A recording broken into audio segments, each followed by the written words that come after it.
one online and in person. So we are a community of Upstanders. This is what we're trying to build in educational communities, and this is what we will be as well. So if anything happens of any sort, we will be there to act. Not just us, but we know that every participant as well. But you can let us know.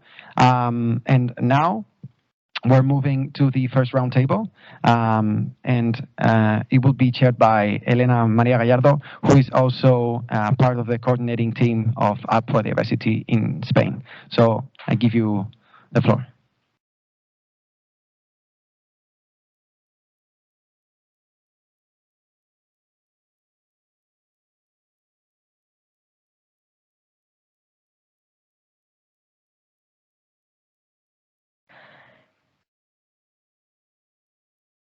Well, good morning, everyone. It's for me a pleasure to be here participating in this first roundtable. Can you hear me well?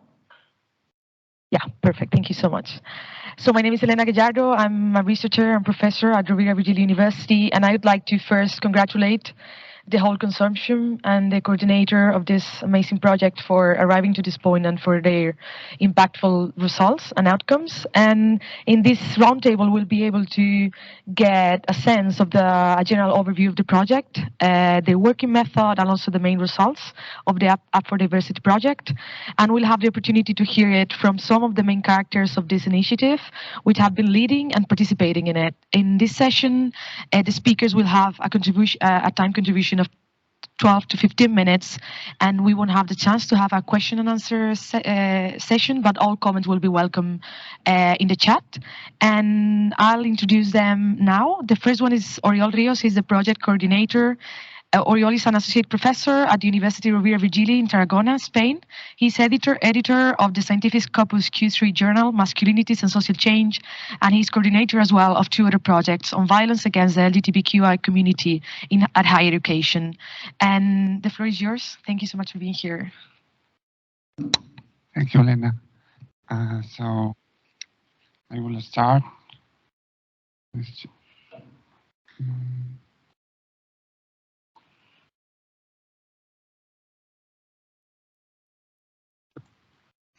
Do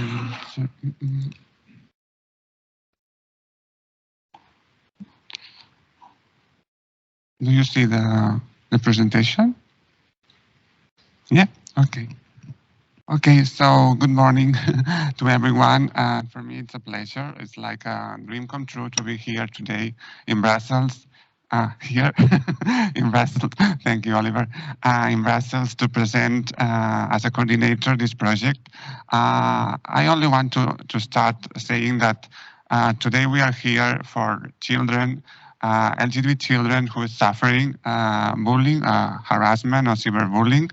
And our objective in this project is to provide useful knowledge that can help these children. For me, it's like a dream because I, as a gay man, no, but before as a gay boy, being suffering bullying in the school, no, during a long time, it's like a dream come true. Be here working for these children who suffer like me, and to provide solutions, no, that can save their lives. That sometimes we are saving lives. So the university project, Up4Diversity project, is a project, REC project from the REC program. Our consortium belongs to 5 institutions, 3 universities from Spain, Cyprus, and Leuven here in Belgium. It's okay? Okay. And also from 2 social entities, the Center for Digital Pedagogy and the Accept Association in Cyprus. Everything it's okay? Okay. Okay.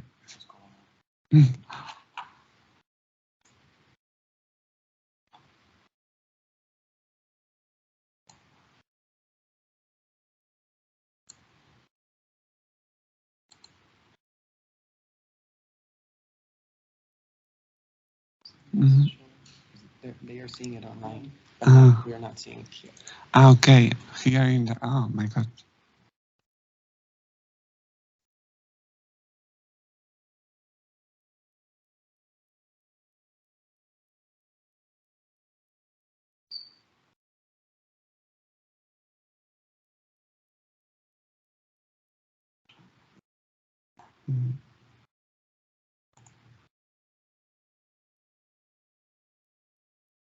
No. And in the teams as well? Yeah, there's no.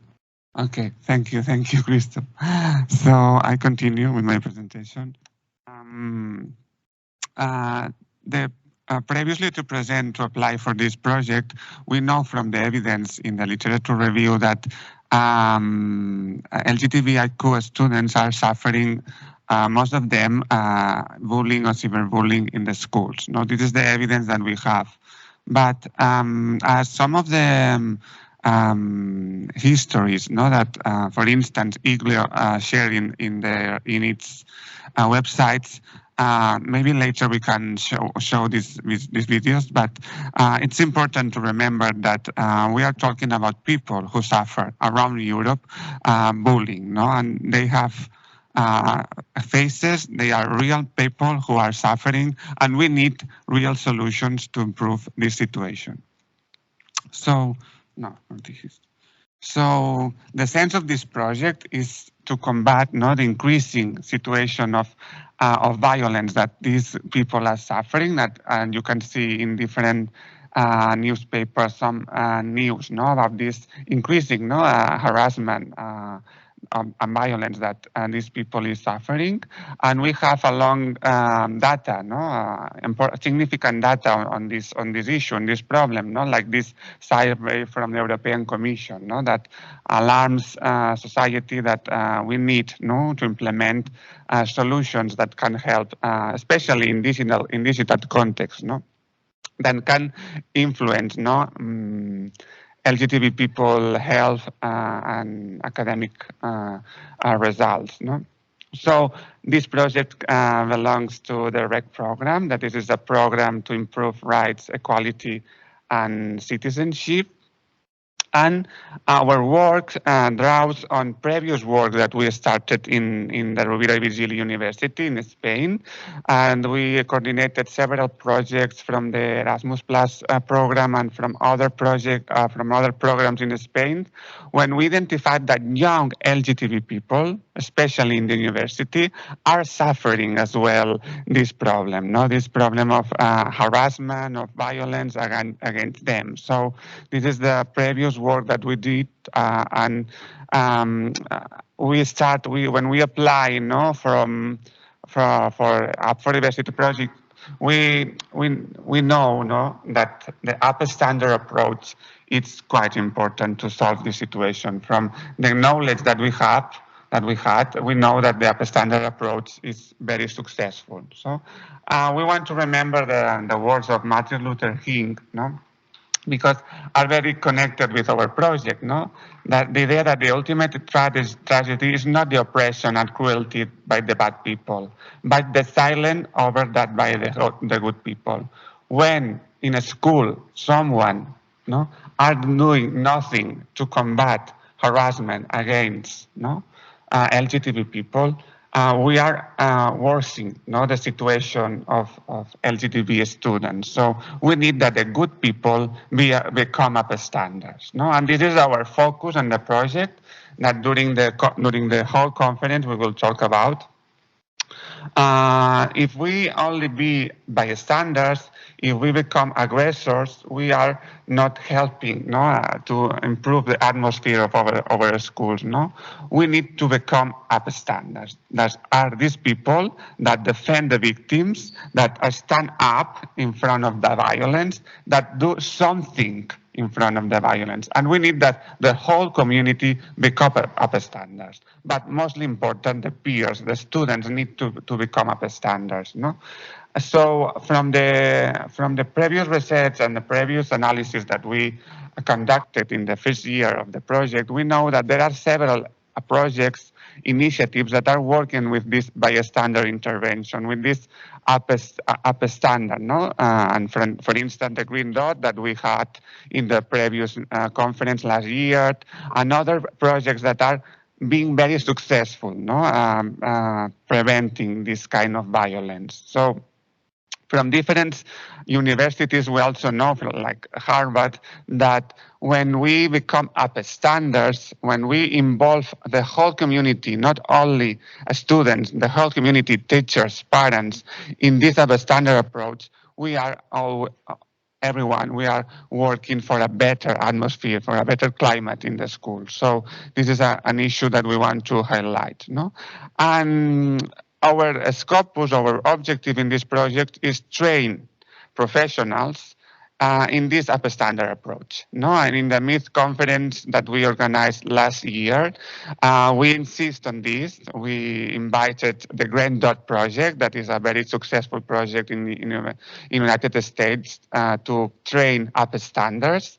And from the feedback that we received in this MIT conference, we collect data that this Upstander approach is very useful when professionals are trained on this Upstander approach. No, you can see here a lot of people that say becoming active and intervening in case of violence when witnessing it. I understand it better in the conference. So this is our objective, not to train people in this successful strategy. No? How we can be Upstanders? Maybe most of the audience here and in the teams know that we can be Upstanders in a reactive way, like being active in doing something when violence happens. But we can also be Upstander being preventive, no? Trying to work with an atmosphere of zero tolerance against violence. No? This is the two options that we have to combat violence being Upstander. No? So going to the project, which are our project objectives? No? The most important project objective, as I mentioned before, was to train professionals that work with youth, that are interacting, maybe in the school or in other places, and especially these LGBTIQ young people. To train professionals, developing materials. We have developed some materials that will be online this summer, sorry. And then also our objective is to reach social and political impact. This is also an important issue of our project, and also create this European network of people that is working in this Upstander approach. That later in the table we will talk more about this European network. So when we start the project, our objective was very clear. We want to reach this social and political impact. We want to transfer our knowledge that we accumulate during these 2 years. We will transfer to actions and policies that can change something. We know from the European Commission and the United Nations, we have some challenge. And one of these important challenges, is to reach gender equality, to reach a society with zero violence, with social justice society. So our project is that this knowledge that we accumulate during these 2 years can be transferred, can be disseminated, and can be transformed in actions that can change something. This is the social impact that we want to reach.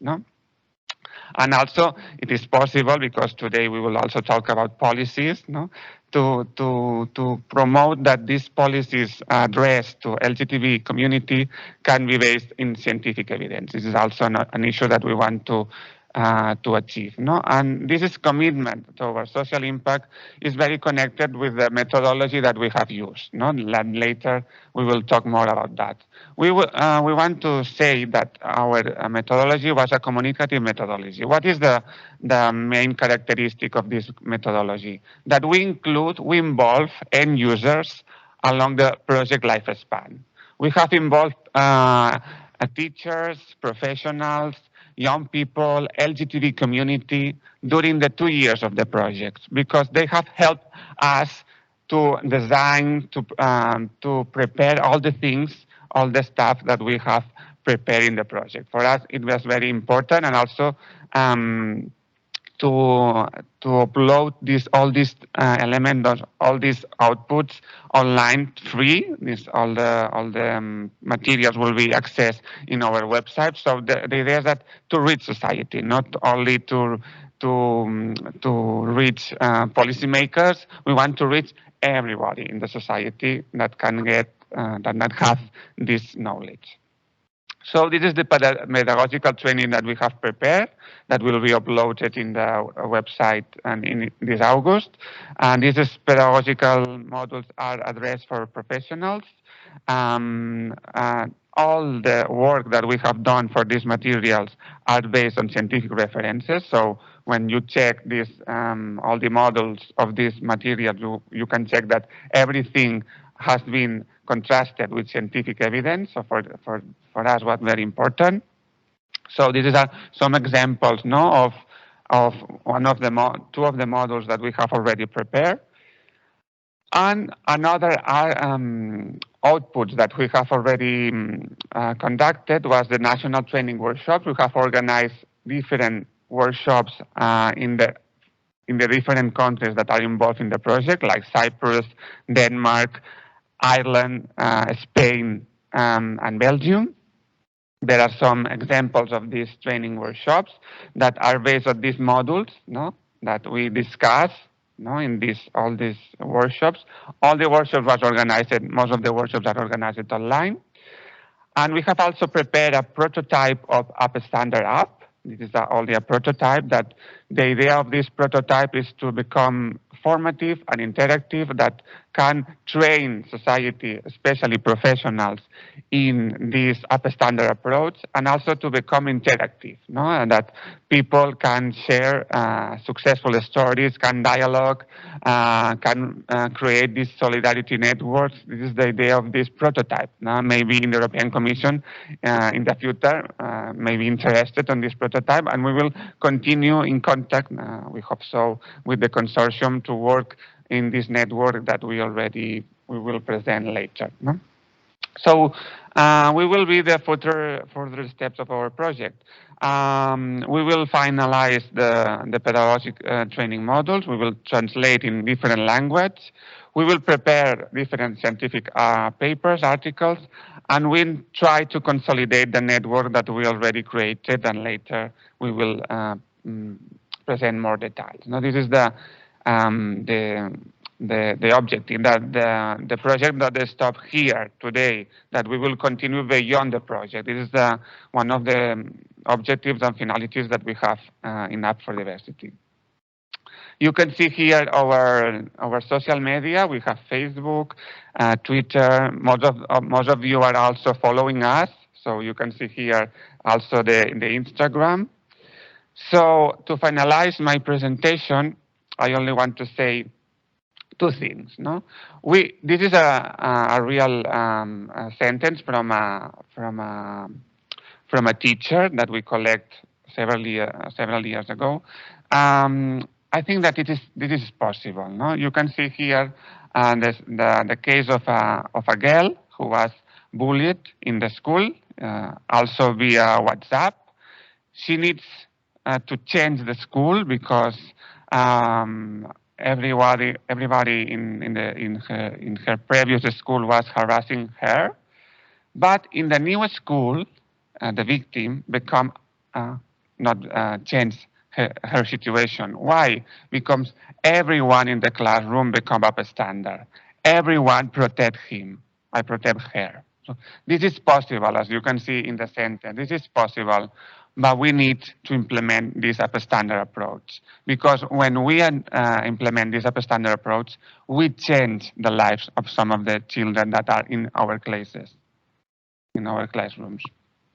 So also the second thing to finalize, a real Upstander is always a person that takes a stand against violence, that protects the victim, and also another thing very important, that protects who protect the victims. No? Because sometimes we isolate the people who are becoming Upstanders, and we need to become Upstander from Upstanders. No, so it's very important. It's coherence for us. No, that protect the victims, but also to protect the people who are protecting the victims, to protect the Upstanders. So I finalize here, and I give the floor to my colleagues.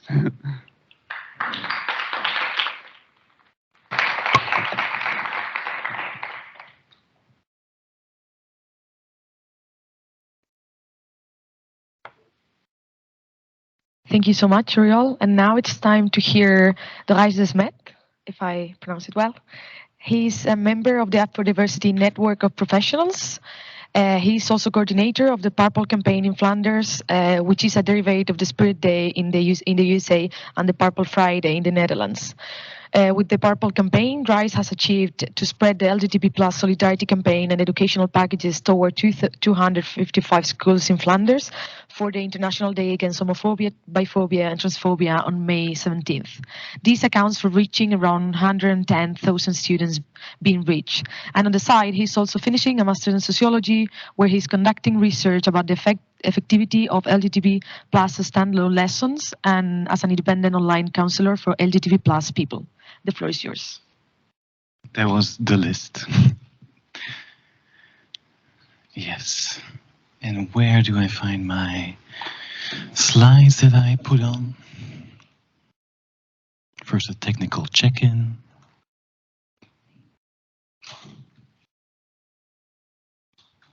And my slides should be here now at the next.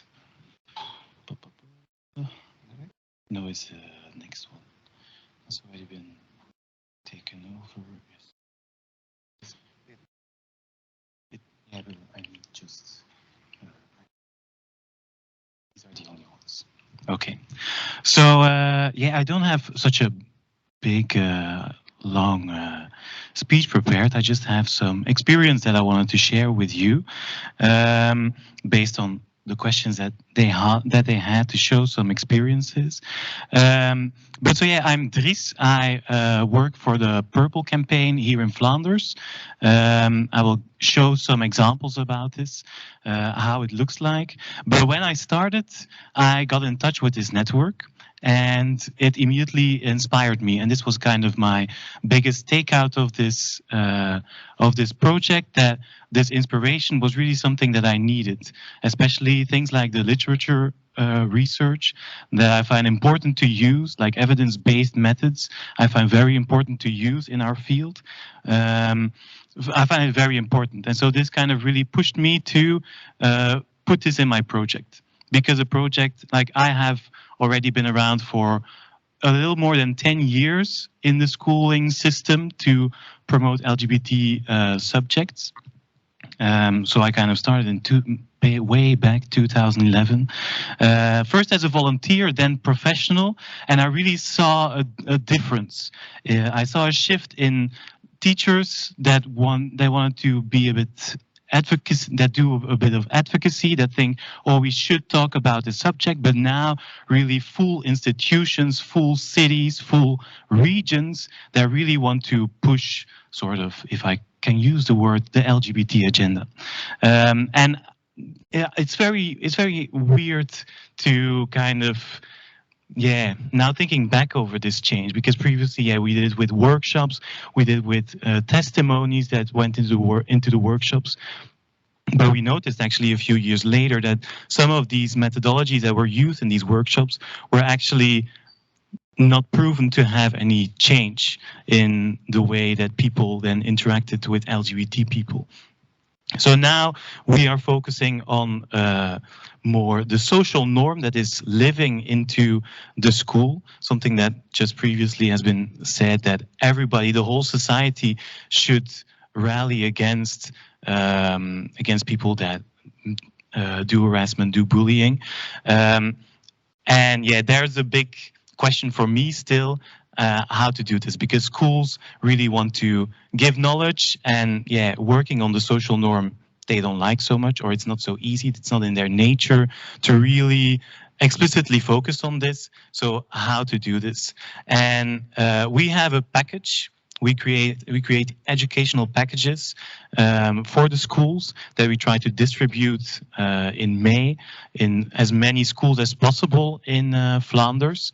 And in this package, there is material to really work on this norm, so that everybody who wears paars, purple, they kind of say, oh, LGBT people are safe here.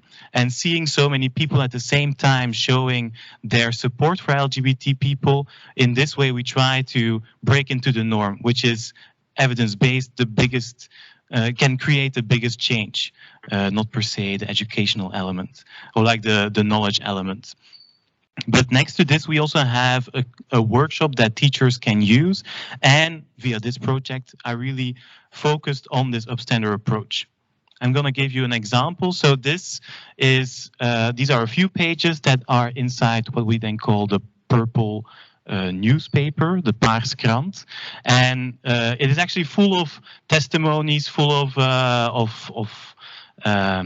articles about people explaining what they experienced as LGBT person.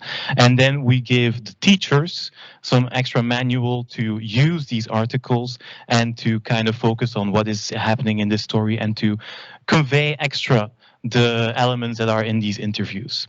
But based on the project of the Upstander approach, we created this quiz that we then will give also to a lot of teachers to kind of let the kids know how could you be an upstander. We identify 5 approaches, different than previously mentioned, but it's a bit the same like in Flanders is now also a bit distributed against sexual harassment. There are also 5 types of approaches that you can do as a peer. You can go very active and really say, oh, you can't do this. Or you can kind of say, oh, I will just stay here. And if everything feels safe for me too, I will go to the victim and kind of approach them and help them and see what can be different. And so in total, we have this quiz, but also in one of the articles, we kind of very briefly focus on this subject of if you see something, react or do something and help. And we do this now. We can do this also now because I also noticed that in Flemish society there is a big need of youngsters to know how can I react on this. There is a big demand of these youngsters to kind of know what is the best way for me. There has been a long time that we didn't focus on this, and that we do hear sometimes, oh, but yeah, I saw this, but I didn't know what to do. I was scared for myself, but actually I shouldn't do that. I should be a good upstander. And so we need to also have eye for these emotions that the people around them have for themselves, for their own safety, and not only focus on only the safety for the LGBT victim. Everybody wants safety at the same time, and we can't transfer the safety to like the feeling of being unsafe to the people that we want that help the victim. If that is a bit understandable what I'm saying. So out of this network, I had inspiration. That's my biggest thing. Inspiration was the most important, hearing how other people did, how other programs were developed, and also getting in touch with research. And that is, in my opinion, one of the things that I lack a lot in my sector, if I can call it like this, that I have not so much connection with researchers, with what is on the research agenda in certain universities or departments. And in this way, I do have the feeling that this network could even go further into kind of really be the broker between these things of the NGOs that kind of develop the programs and have kind of research questions, need for evidence-based material, and to connect them with the researchers that can do it and want to do it. Because as we see in the network too, there are a lot of people that want to do it and do it sometimes even on the side because they just want to do it intrinsically. And to kind of really connect these people, it would be a perfect continuation. Now I still put here on this slide, I almost forgot that this Paars Krant and the whole Paars campaign, as I call it, is transferable. And this is one of the most important things that I find in developing methodologies and methods that we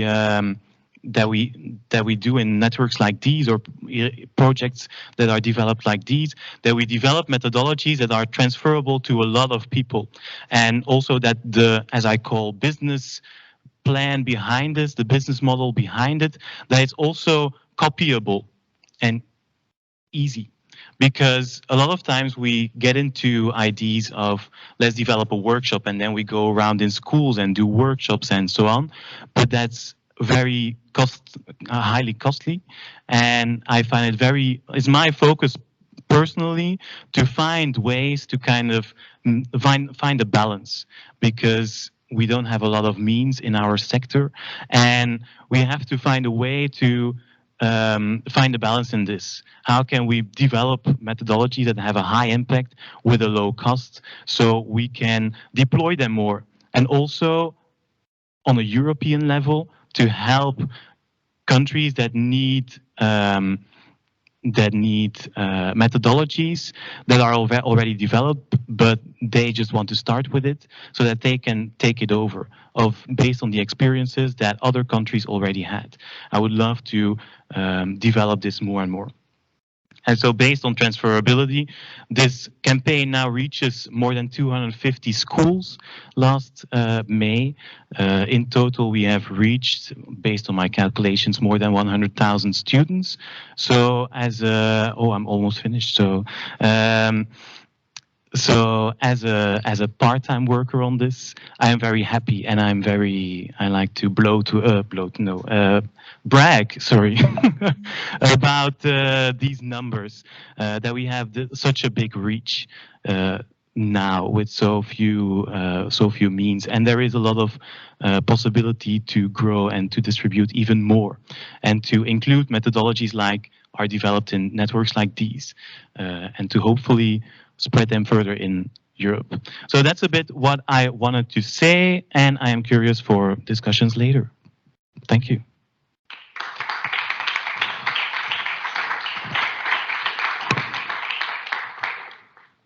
Thank you so much. It's been a pleasure to hear from those successful strategies to promote the Upstander approach, and also to develop methodologies, as you just said, with high impact and arrive and reach different countries. And now to finalize this roundtable, we'll have the chance to hear a member of the advisory committee of the Up4Diversity Project. His name is Raf Dahas. He's a policy advisor in diversity and inclusion in KU Leuven. Since 2019, he is an organizer of the Leuven Pride Week, together with the student unions and association and colleagues. And since the last academic year, working on a university with wide evidence-based LGBT+ policy framework. They are using policy work to build up and broaden the network LGBT+ people and allies within the university and outside the University of Leuven. And the floor is yours, and thank you so much for being here.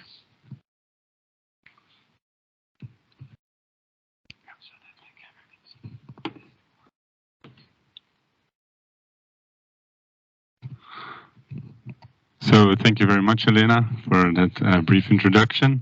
And I want to stress out also the importance of conferences like these, that we can learn from each other and we can share with each other and we can have support from each other. So this really helps me also in my work as a policy advisor. So thank you a lot for being able to be a part of this group. What I want to stress out, or what my presentation will be about, is the role of the advisory committee in this whole picture.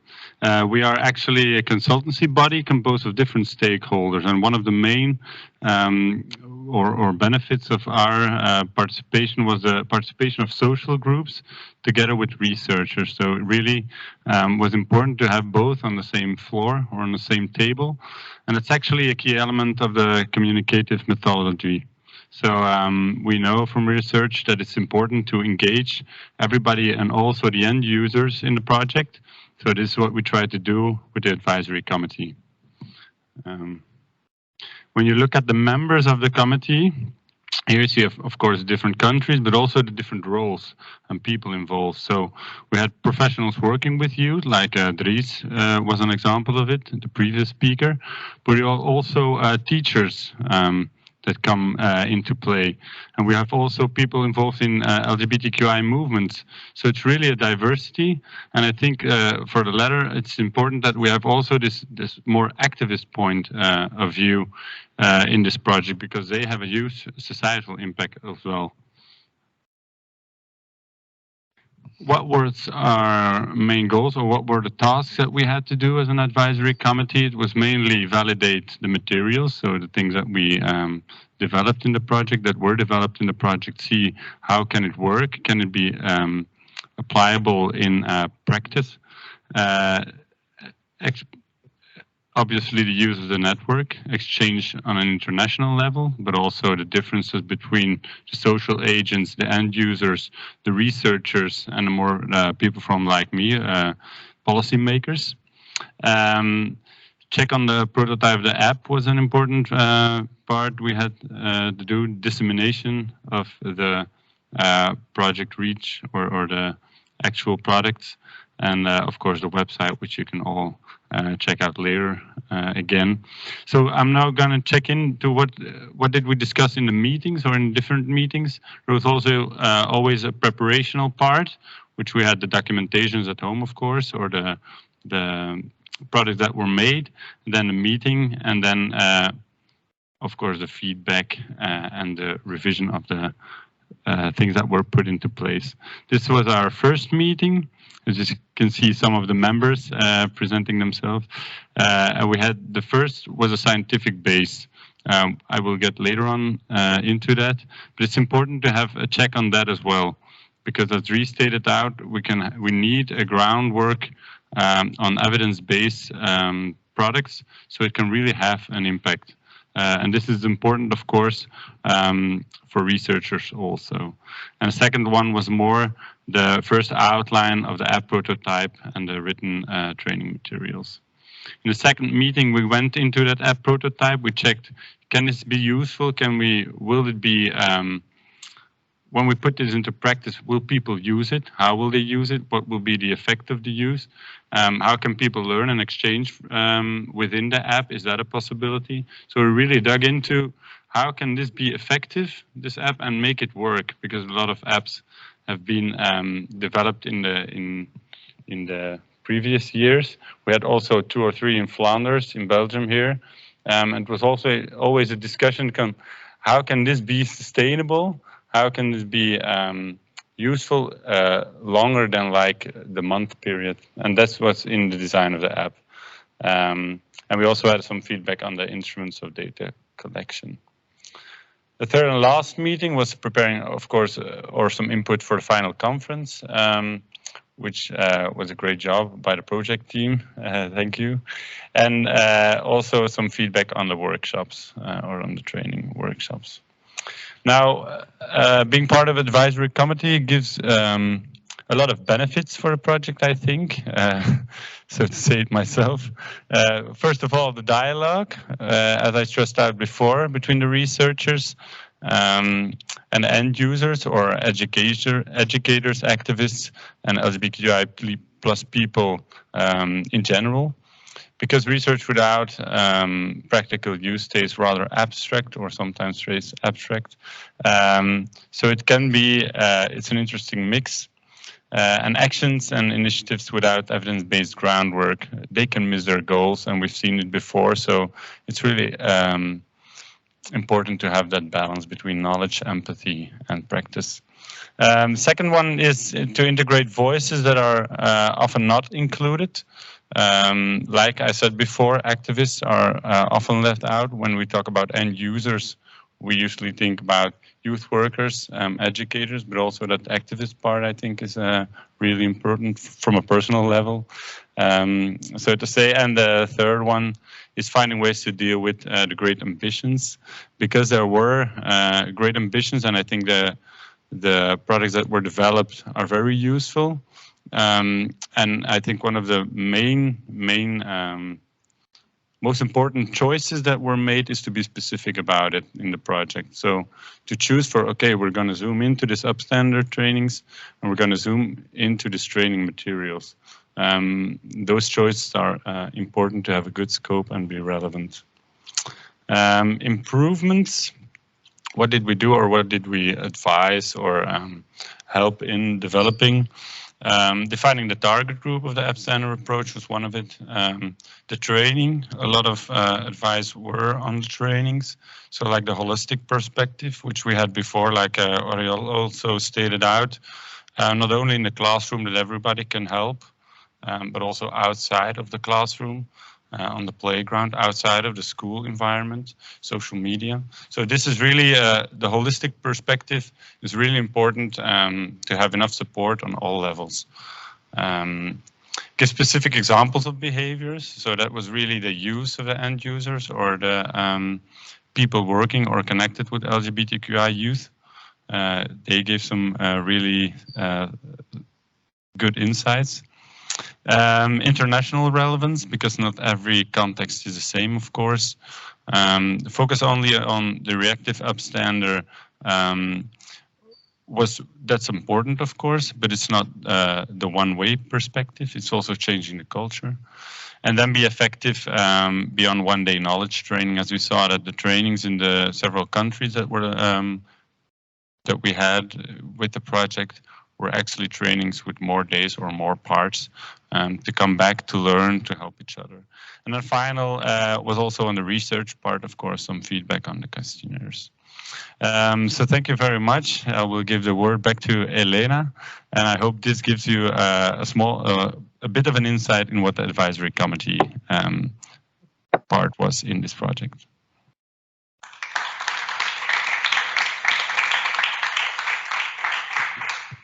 Thank you so much. It has been for me a pleasure to be chair of this roundtable, and I hope it has provided all of you a general overview of the project, of the methodology, and of the team that has made it possible, like all the results and outcomes. So I'll give the floor back to Guillermo, and